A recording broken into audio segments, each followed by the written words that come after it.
Tutorial: Configuring devices using the Service tab.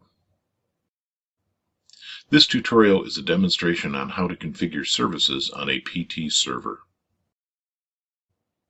Click on Server 0 to open the configuration window.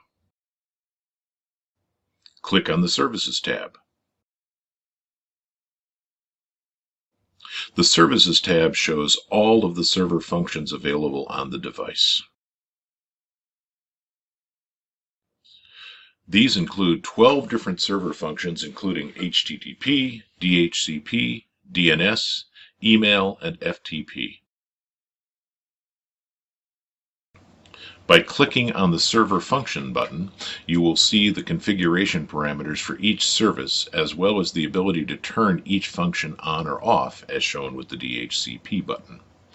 By clicking the HTTP button, you will see a file system with HTML files. PT7 supports HTML5, giving you the ability to create your own custom servers. Explanations of the individual parameters and the file systems are found in the Help Contents pages.